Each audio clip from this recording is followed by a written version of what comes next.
What's up, music lovers?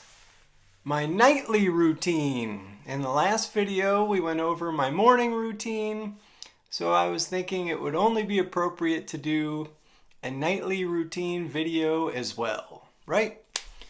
So, my nightly routine. Get ready for some excitement. No, it's pretty chill, to be honest with you, if you can imagine that. Let's start with cooking. I like to cook. I'm really big into cooking at home. I like to cook. It's fun. And in my 20s, I had a lot of jobs cooking in restaurants. I had a great job at the Chautauqua Institution here in our area where I live at a hotel called the Athenaeum Hotel. And I was the hors d'oeuvre chef, which is also called the garde-manger chef in French. So my job was, this is a whole other video, by the way, which I will make at some point. The garde-manger chef makes hors d'oeuvres, really nice, fancy hors d'oeuvres, and presentations. So I had like these mirrors and stacks of hors d'oeuvres. I'll get a picture of this and make a video for it some point. Anyway, I like to cook, and it's healthy. So I've been really on a big health kick. I'm also going to make a health and fitness video at some point. I like to cook. So I cook my own meal at home. Then I usually play music. I play a lot of music at night in the evening. I find it's better form, and it's usually not, I might do a little writing. I usually write music in the morning, but I learn music at night. So I might learn some covers, like songs that I've always wanted to play. I'll do a lot of rehearsal for my gigs. I work on set lists. I just do scales and keep my fingers in shape. I do the same thing with my voice.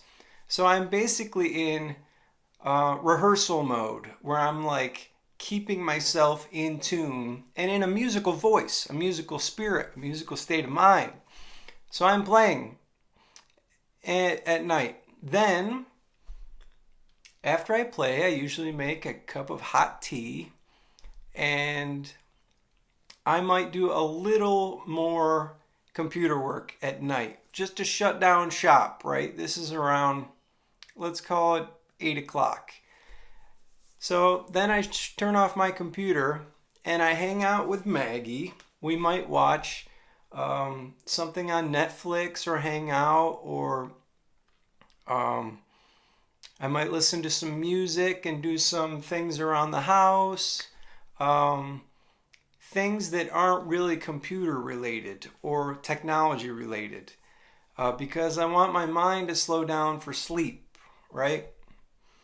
So then when it gets closer to bedtime, I go to bed. This is a little weird. This is a little weird talking about all this stuff. Oh boy. Well, who cares?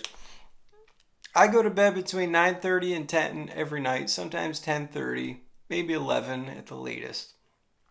But yeah. So that's when I go to bed. But before I do, I read.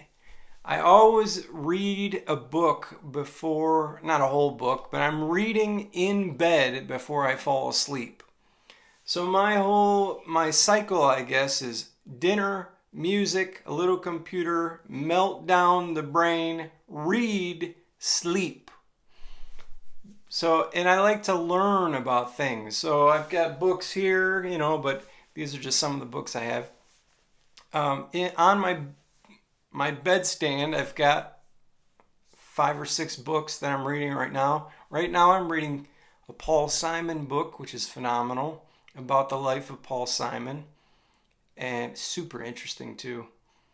It's about him as a kid and how he and Art Garfunkel came up together in their high school years and in their 20s. He wrote The Sound of Silence at 22. Yes, there's a humbling little fact that I picked up last night while reading this book. So And then I remind myself, dude, everyone's on their own journey, you know? Who knows when you're going to write your best song? It could be when you're 62. There's no rules for that. But anyway, I read, then I sleep, then I wake up and do the morning routine all over again. And it seems to be working for me. I'm also thinking I might do an afternoon routine in tomorrow's video. So stay tuned for that. See you then. Bye.